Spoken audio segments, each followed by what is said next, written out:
matter how active you are, you cannot outrun a fork. You cannot. Nutrition trumps everything. You can do all the workouts, which is important. You have to put in the work that way.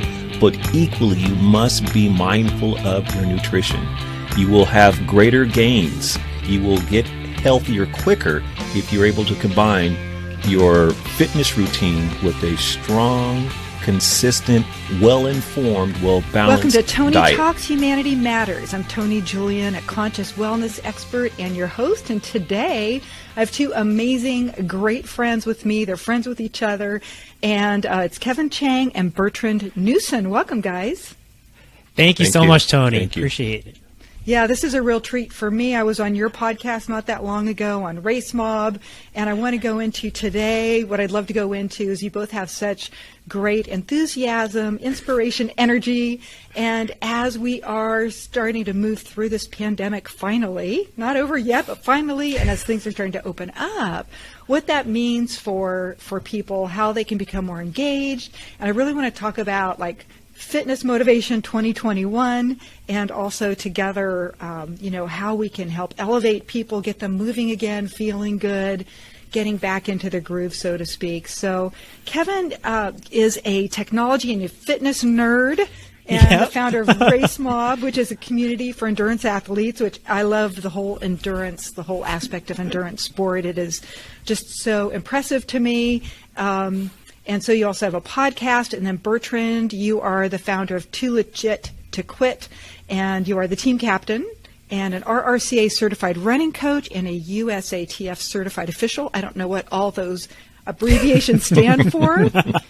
Alphabet soup. Alphabet Just like to stay active. Love people and like to stay active. That's what that means. There you go. That's great. So, Kevin, can I start with you? Tell me a bit about what you are doing now, about RaceMob and your podcast.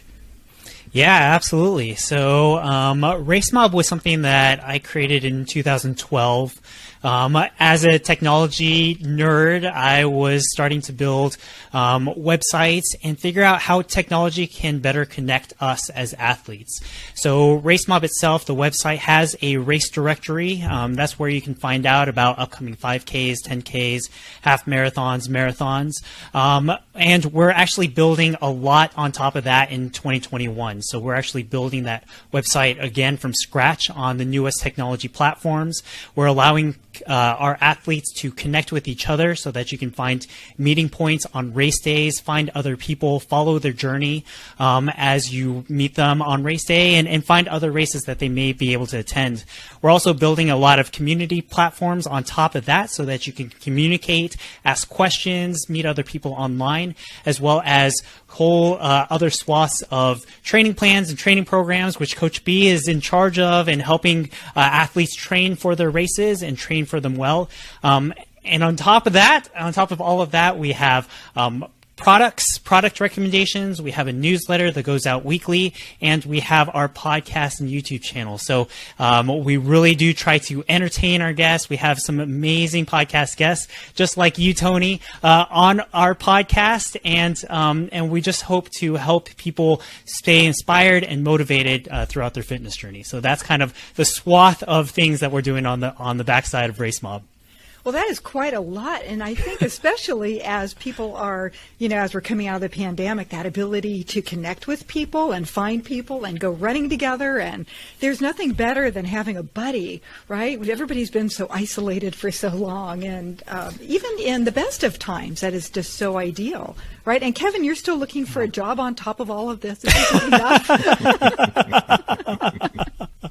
Yeah, I guess that's true. But I mean, I think you hit the nail right on the head, right? I think sometimes we think of running or we think of fitness as this lone journey. You're out on the road by yourself, and you're trying to, stay motivated and stay inspired. And yet, when you can bring that community aspect to it, when you can when you can find other people that are going to be in that journey with you, when you can learn and share each other's stories, we have just found it so much more motivational. And so, I think I got inspired because I found all these running events, but it wasn't until I actually started saying hi to people, started actually patting people on the back, started actually listening to other stories on that starting line that really running resonated with me, fitness resonated with me. And that's actually where, I met Bertrand all those years ago, back in 2013, was at a race. And you see the friendships that are made and these lifelong bonds that are made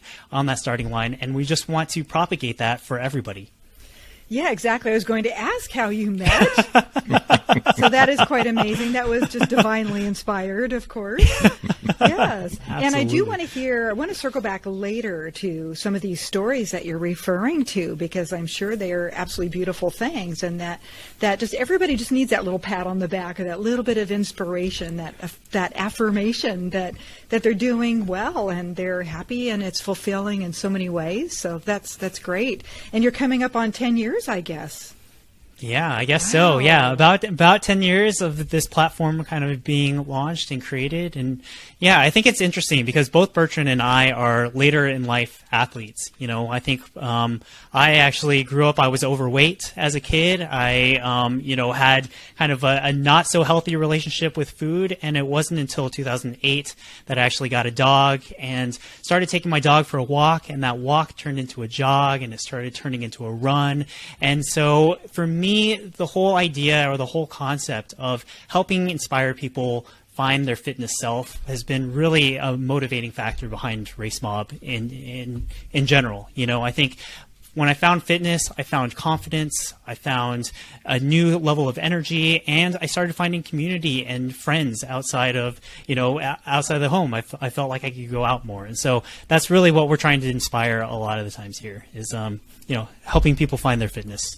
Mm-hmm. And what better way to do it? And as you said, you walk, then you jog, then you run. It's a process. Right. It's not That's you right. don't go That's out right. and become a runner overnight. Although, so Bertrand, tell me about where you are right now, what you're doing, and Too Legit. Thank you very much, Toni. Let's see here. Where am I right now? I'm the very fortunate head running coach for RaceMob.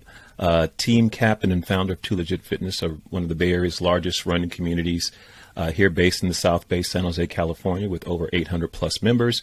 Very proud of that. Always pretty active for the most part, but got into running later in life in my early 40s. And I'm all in as a fitness enthusiast and as a coach in helping share the joy and love of endurance sports, specifically running. I've been a certified running coach for going on, I guess, about 4 years now.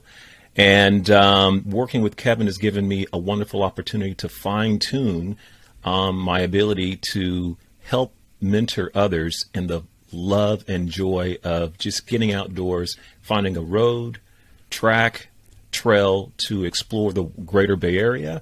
And I'm all in. This is what I do as a professional. Semi-retired from the hospitality business after 3 decades. My love of social fitness is flourished. And as we'll talk in more detail, how that's impacted the running community during the pandemic, how we've made some pivots and have still been able to find a level of closeness as we still work to be happier and healthier versions of ourselves. That's really beautiful. And I love how you say love, because, I mean, that's what it's about. You both nurture these environments where you can see people are absolutely flourishing and thriving. And I see pictures of wherever you are, there's some road somewhere, and there are trees and cattle and bridges and flowers, and people are doing little, jumping in the air and doing little side kicks, and you can just see the joy in people's faces. I really love it. They're happy. You could just see they are just brimming with joy. And so the fact that you can bring that to them with the fitness just encapsulated, like, here it is. We're here for you. You've got people's backs. Nobody's by themselves in this, just the camaraderie. And I know there's a gal that you mentioned earlier in a previous conversation that helps you in Too Legit. Becky Is that right? Yes, Becky. Do you want to talk about her a little bit? Give her a little shout out? We can. She's our team co-captain, and it's just she's a wonderful human being.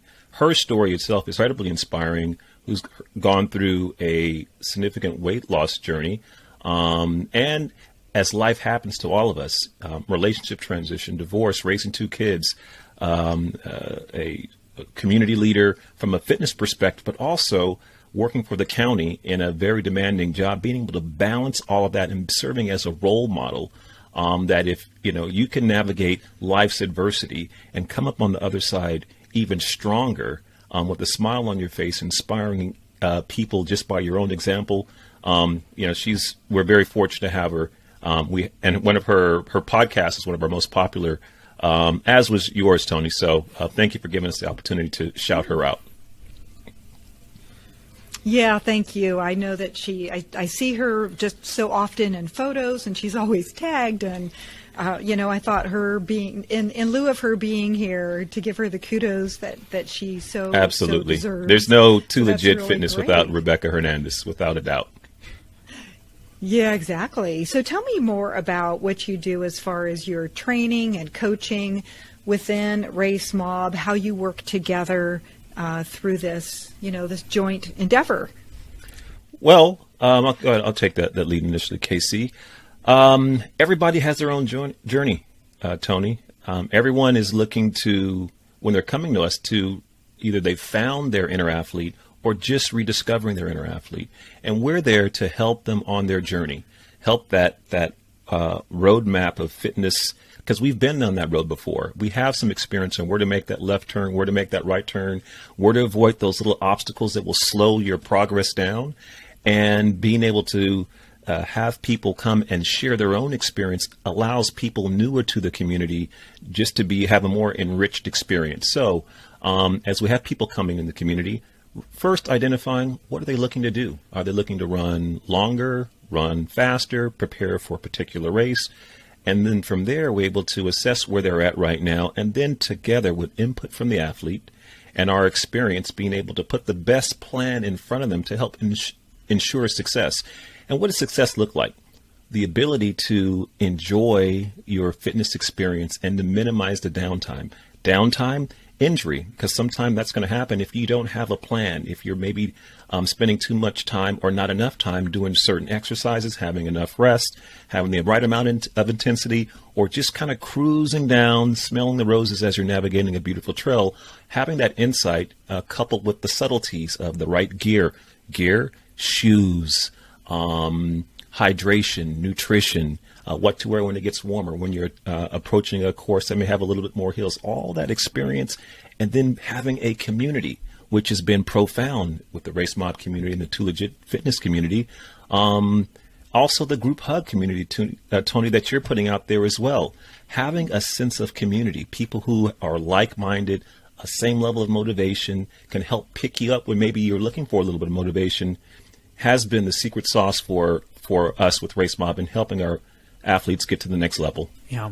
And I think part of the beauty of RaceMob is it is, national. It's nationwide. We've met people from all over the country. Potentially, we're going to meet people from Europe and potentially all over the world. We've had podcast guests from Singapore, and we've had so I think that's part of the beauty, in this day and age where you can have virtual coaches, you can have virtual discussions, you can have online meetings and share knowledge, and it doesn't have to be so localized. That has been kind of the beauty of this friendship, whereas I think Too Legit initially started as, a smaller group, but it has this foundation of being a community and having people that are so welcoming and not intimidating, and a group that is for everyone. And now Too Legit has become, national, international as well. We're trying to build that same foundation up with RaceMob as well, where you don't have to be located in a certain area, but you can still feel welcome. You can still feel part of that community.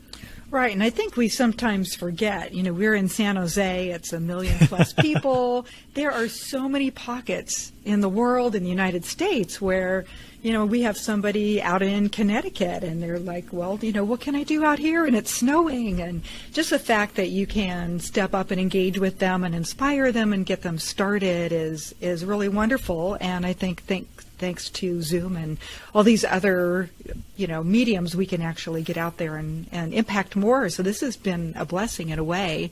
What would you say to the person who maybe hasn't started running, always thought, oh, that's something that appeals to me, but I've never really done it? And Bertrand, you started in your 40s. And Kevin, how old were you when you first started? Late 20s. Late 20s, yeah. Right. Yeah. But it's definitely one of those things, I started and stopped so many times, right? I had so many false, I should do this. I should try it. So I try it for a week or I try it for 2 weeks and it never really stuck until I finally made a commitment. I put it on my calendar. And I think the number one tip that we give to new runners is to start small, start slow. Just stay consistent with it. I think too often runners try to think, oh, let me try to go at a fast pace, a quick pace, get this over with quickly.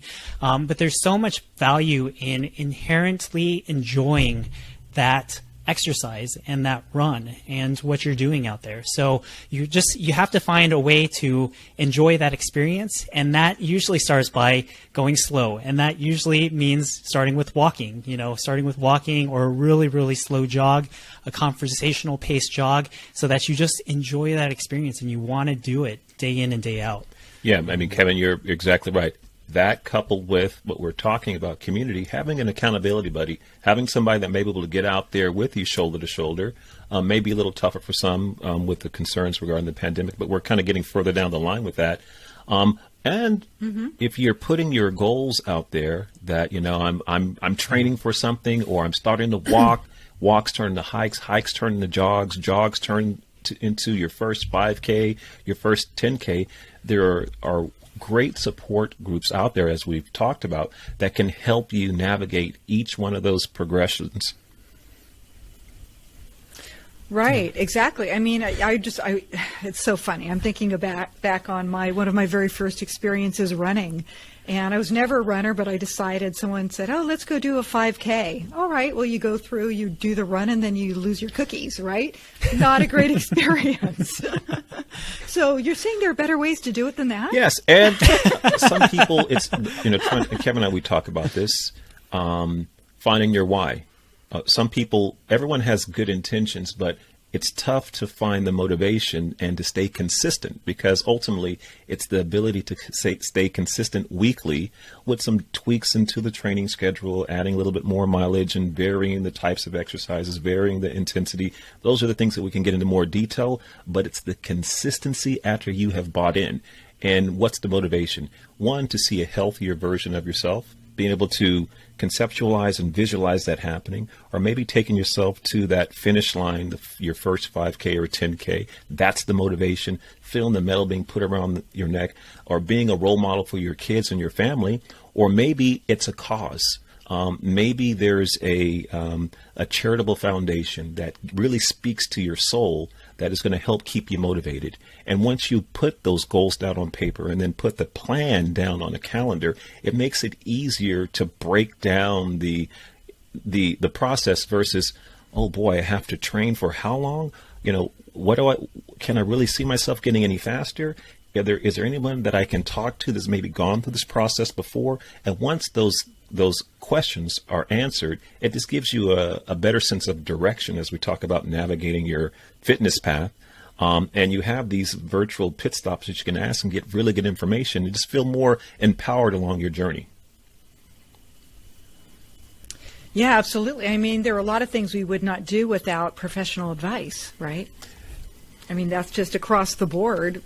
You have someone that's gone through that experience before, and it's not like it's something that you can just go eat a cheeseburger and go run. You're talking about nutrition. There are a lot of different aspects of taking care of yourself, right?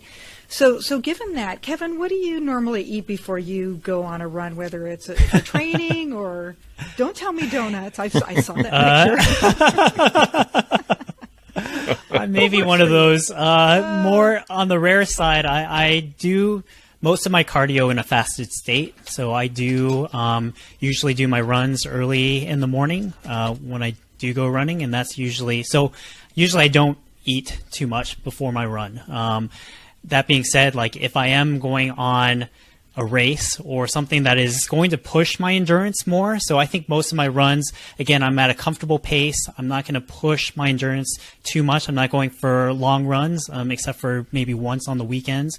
So if I am pushing my endurance longer, then I am trying to balance, again, the macros that we've learned from you, Toni, the making sure I'm getting the proteins, the complex carbohydrates, a little bit of fat in there. So I will try to do a little bit of, again, like peanut butter or almond butter, maybe a little bit of complex carbohydrates in a toast or something like that. A little bit. Yeah. So those are the kinds of things that I'm looking at doing for my longer runs. Right, when your body really needs not only the calories but the nourishment, right? And, That's right. That's right. And then post-recovery. And Bertrand, what are you doing mostly before your run? Well, I ask you a question. I know most of the answer, but share. That's a very good question. And much like Kevin, for me, shorter distance runs, and shorter distance would be 5K, so 3 miles to 6 miles or so, and training runs, I'm generally running in a fasted state. I'm not ingesting any nutrition typically. Anything plus 6 miles for me at this stage, I may bring water with me or electrolytes because I'm a salty sweater, so I'm sweating out electrolytes. So I like to replace like with like, so replacing with electrolytes. And anything when I'm towing the line for a race day or running for time at a half marathon distance or marathon distance, I can say with absolute confidence that for 2019, I was very fortunate to PR at every distance from 1 mile to 26.2 full marathon distance. And for my half marathon PR and my marathon PR, I was fueled. My AM breakfast was Toni's high protein performance oatmeal. So that's my go-to. I recommend it to my athletes. It was part of a study back in probably 2016 where, facts speak. If you are properly fueled pre-workout, it can help your performance. A lot of times with energy management with athletes, sometimes we're working in a depleted state, or in some cases we're eating the wrong things that impact our performance or having a better understanding of your nutrition. So again, great question. And for some, it is better earlier out in their running journey to ingest something during the run, pre-run. And also, if it's a longer distance, we can talk about what are they eating the night before and how substantial that morning, the day of your race or the day of your big run, longer distance is going to be. Some people, it may be a bagel and peanut butter, banana, oatmeal, Toni's oatmeal with protein, things along those lines. So great question. Yeah, great. Thank you.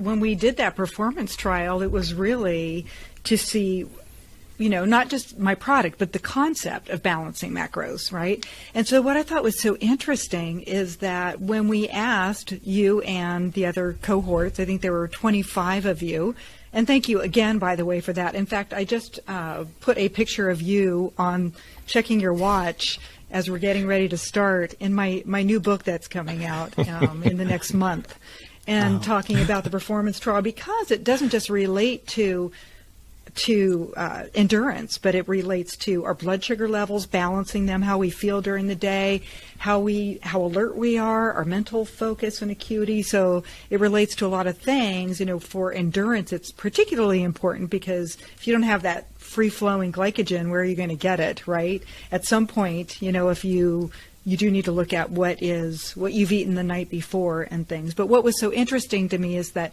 everybody is different as well, right? So there can be runners who would rather not eat anything, and they do great if it's a short distance, and maybe they've built up to it and they feel better that way, but they still need to replenish, of course, after. But what was interesting is during this performance trial, some people just ate protein, like whey protein and water. Some people ate just a carbohydrate, like a bagel or a banana. Some people ate a carb and a fat, like a bagel and some peanut butter. But nobody ate balanced macros. And it was interesting to me, like, why is that after for 25 different athletes, some elite like you were, Bertrand, and are in that particular cohort, and some that were recreational. Nobody really did that, and I'm not sure why that is. I don't know if you have any thoughts around it. A little bit of a segue, but I'm very curious. I think it's just a matter of education. I think it's a matter of just understanding and communicating the importance of nutrition. Even as I guess I would say a more experienced endurance athlete and a coach, I'm still learning. When we partnered with you in February for the 14-day Cut the Crap Challenge, I think for both Kevin and I, there were some aha moments for us. The list you put together for us for foods that are very good for you and the ones that you should probably avoid, and then to see the testimonials for people who committed for 14 or longer days with weight loss from 4 pounds upwards of 15, 16 pounds over that 2-week period. Just phenomenal. And how people felt, people getting off prescribed medications because they felt better. And those were some wonderful takeaways.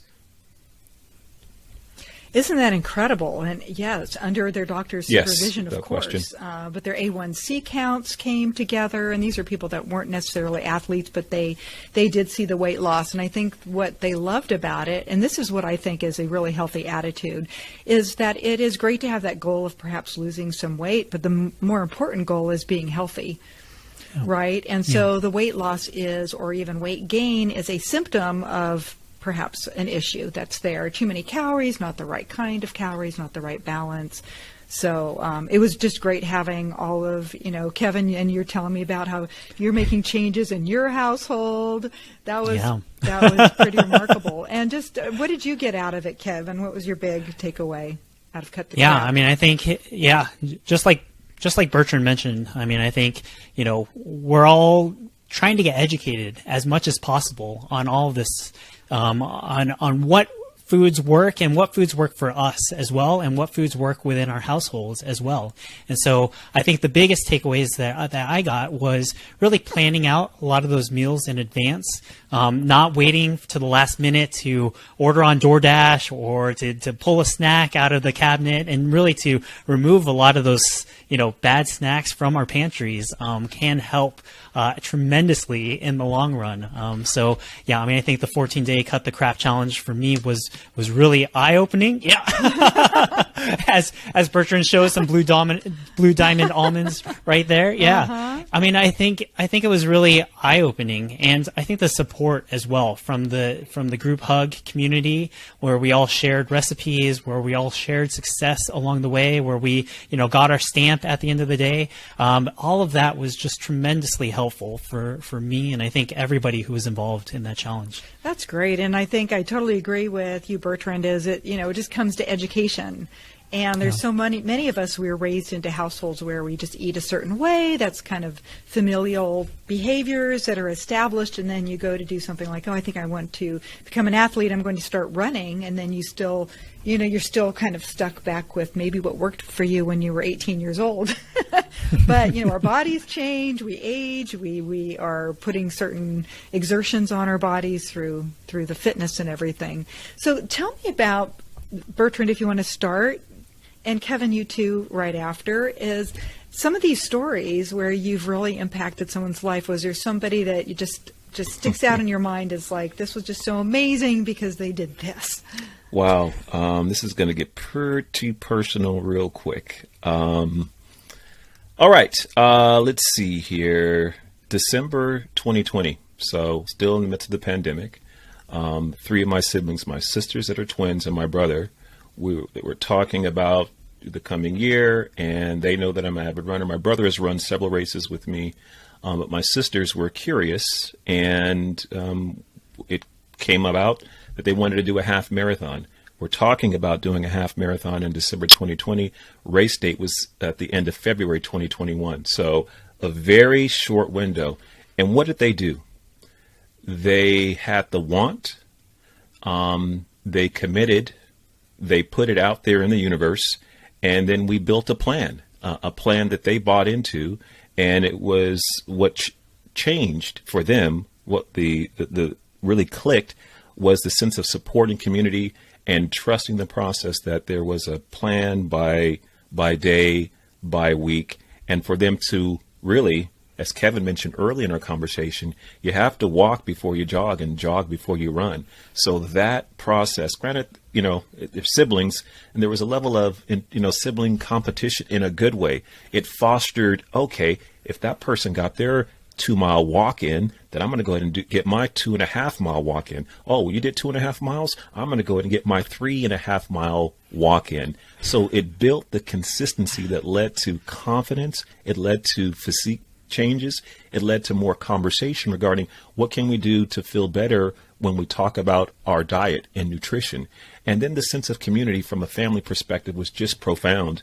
So my sisters went from probably not being able to run a mile completely to finishing their very first half marathon in less than 2.5 months or so, in just over 2 hours and 40 minutes, 13.1 miles. Could not be prouder of them. Wow. So that's from conversation and idea to them thinking, we want to, but I don't know if we can, and just take a deep breath and be comfortable. And we're going to start from walking and just trust the process. And were there some occasions where maybe because of the positive momentum and the sense of, I can see my physique changing, maybe them getting a little ahead of themselves, maybe doing a little bit much, and the body kind of pushing back on them? Yes. But sometimes we need those things to happen to kind of learn those lessons, and be consistent, methodical, and we pay emphasis on rest days, very important, and days when that 5-mile walk or walk, run, or jog is on the calendar, where you have somebody else out there that you can reach out to and get some perspective. Maybe they're sharing a playlist. Maybe they're sharing their favorite smoothie recipe that can be a reward at the end of the workout, or maybe to help get you jumpstart at the beginning of the workout. And this the sense of confidence and accomplishment, and to take you to race day. I mean, one of the happiest days as our family, when all 4 of us were able to cross that finish line as a family. So good stuff. That's pretty incredible. And they were in excellent hands with you, obviously. I thank you very much, but Did they did all the hard work. They did all the hard work, and I could not run for them. I couldn't. They had the commitment, Right. They had the tenacity and the grit, and I have to give a lot of credit to the RaceMob way of bringing people along and feeling comfortable, but really listening to the athlete, family or not. I mean, the coach is only as good as your ability to listen, and not, you have to take in consideration the obstacles on what people are navigating in their day-to-day lives, because you may have a plan and you can't look at it as just, it's that many miles, it's that many workouts, get it done. That's not going to work for everybody. Some people are driven that way. Type A personality is very organized, can plug it in and just go get it.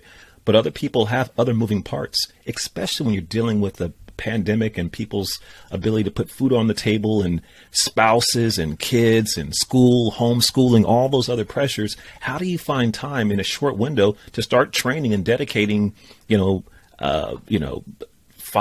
hours a week to getting healthier? But the healthier component doesn't mean strictly fitness. It's the mental health benefits as well that is completely profound, and it rubs off on other family members, which has happened for us. My sisters are runners. They've joined other running groups, and it's great. That's remarkable. I really appreciate you sharing that personal story. That is as near and dear to you as you can get. How did your mom feel about her? Oh boy, kids yeah, mom and dad. Was it amazing? Yeah, and the cousins and the aunts. It was just a big, and friends. Just a huge family affair. Everyone, not a dry eye. When those pictures were shared and the stories behind it. So. But thank you for asking and giving me the opportunity to elaborate. Yeah, absolutely. And don't forget that your niece and your sister shared a video for your birthday, and they ran 52 miles, right?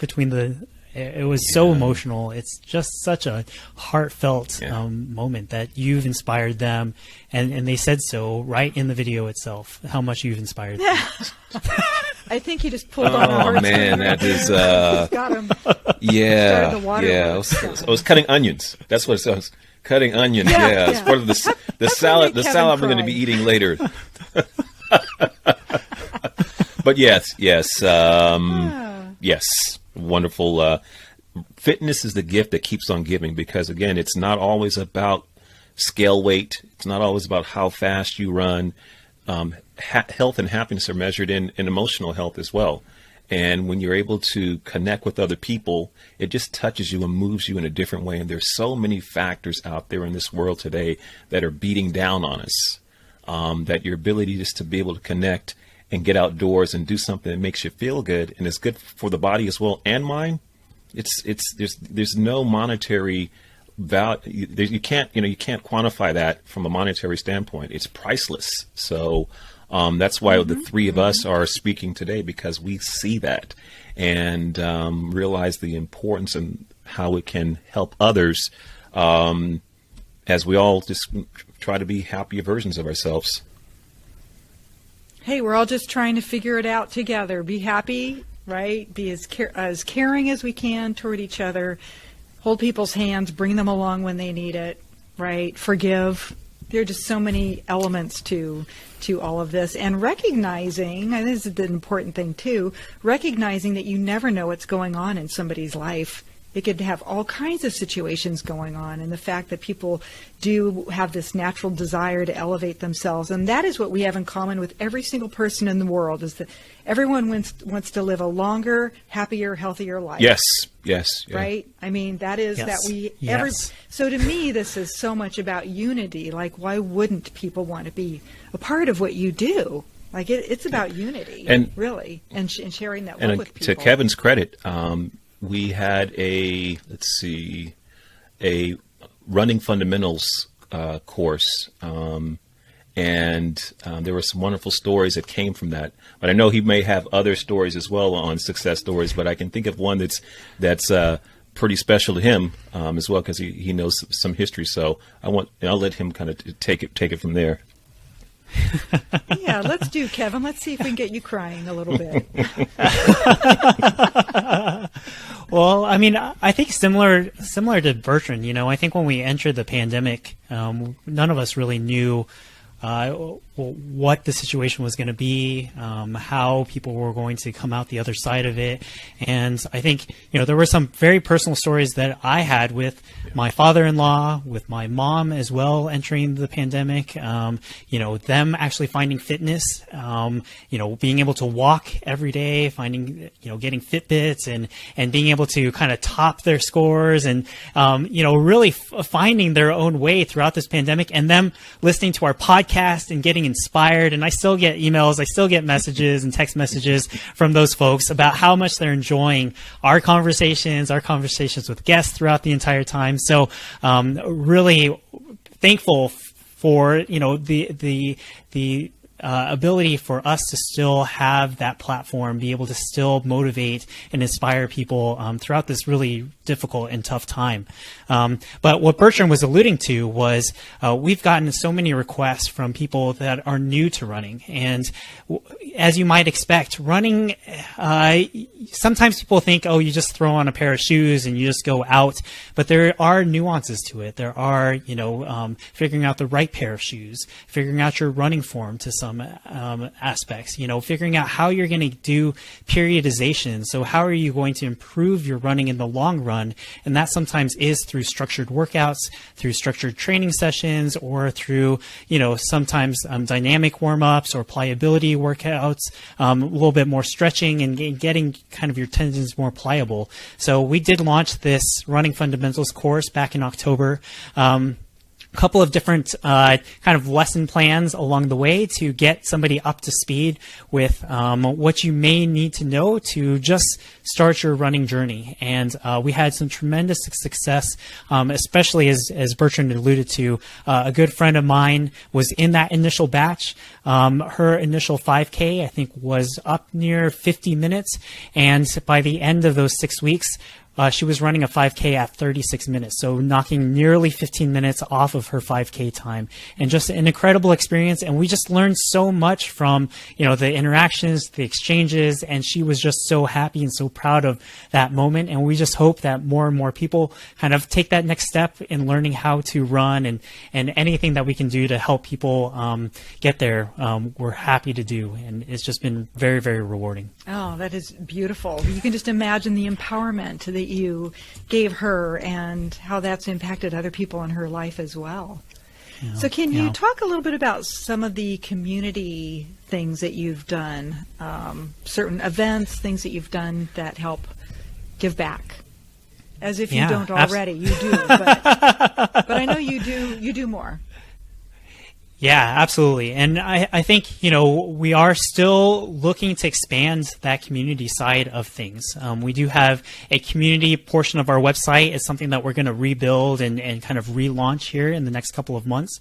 Coach has been leading a every other week. So, every 2 week kind of coaching session for our athletes. So, we're talking about topics such as strength training, such as nutrition, different topics that will help, the athletes along the way.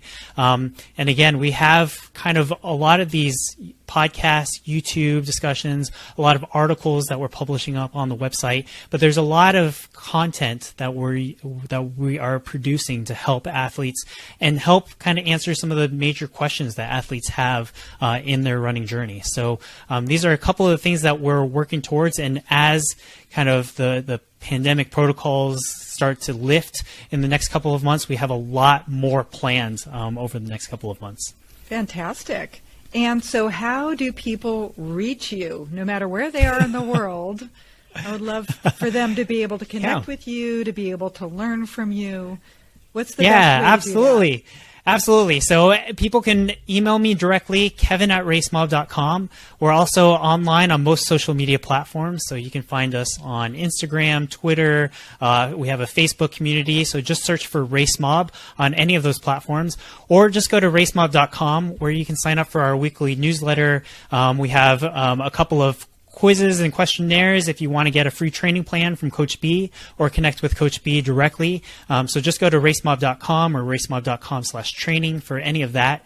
And just reach out to us. We're always here, always available for any questions that you may have. Fantastic. And what about Too Legit? Is there a different set of contact information? Thank you for the opportunity, Toni, certainly. And yes, via Instagram, and you can find us on Facebook at Too Legit Fitness. So pretty simple and straightforward if you're looking to contact Coach B directly via email. Bertrand@racemob.com. Excellent. And I will also be able to include all of those links into whatever platform I will be sharing this with, so they can also look there as well. But if not, they can certainly listen and find out. So is there any other closing remarks, any words of advice, any wisdom, I wish someone had told me that 20 years ago? Any departing advice? I'll go ahead and start and can close with KC here. Let's see. Active runner for over a decade. I've run a couple of marathons and a few 5Ks in that time, and I've learned a thing or two. And I've learned very clearly that you cannot, no matter how active you are, you cannot outrun a fork. You cannot. Nutrition trumps everything. You can do all the workouts, which is important. You have to put in the work that way. But equally, you must be mindful of your nutrition. You will have greater gains. You will get healthier quicker if you're able to combine your fitness routine with a strong, consistent, well-informed, well-balanced diet. It's taken me a while to understand that, and now it's one of the things that I consistently, as talking to athletes, to impart that wisdom on them, is that let's take a look at your nutrition. Before we start diving deeper into workouts and 5Ks and progressive intervals, all that other stuff, is how's the nutrition? So that's one nugget I wanted to pass on. And Toni, you've really helped Kevin and I in that area, and will continue to help the RaceMob and Too Legit Fitness communities moving forward. Yeah, always happy to help, and I'm so glad that some of it has, you've gleaned some additional things from it. Kevin, what about you? Any words of wisdom? Yeah, I think just the last parting words is you don't have to go it alone. You don't have to do this by yourself. There are others in the same boat that are going through the same thing that you are, others that can help you along the way when you have questions. And so reach out, find a community that can help welcome you. We always recommend that you come join us or you join Toni's group hug. There's so many people out there that are willing to support you along that fitness journey and that are willing to help you along the way. And so, my last parting advice is don't go it alone. Find some friends and find a community. Don't go it alone. Get good nutrition. And the two of you are just such remarkable human beings. I just always have to say that because I'm constantly impressed by just your compassion and your caring and your wisdom and your intellect and your sense of humor. And you just are both such, remarkably just awesome people. So I think whoever decides to reach out to you, if you help them a little or help them a lot, they are going to be in really, really capable hands. So thank you. So that wraps up our episode of Toni Talks Humanity Matters. Be sure to subscribe so you never miss out how we can elevate our mindset, our bodies, and our spirit together. So let's do this, guys, from our heart to yours. Love you guys. All right. Thank you. Thanks so much, Thank you, Toni. guys. Thank you. Take care.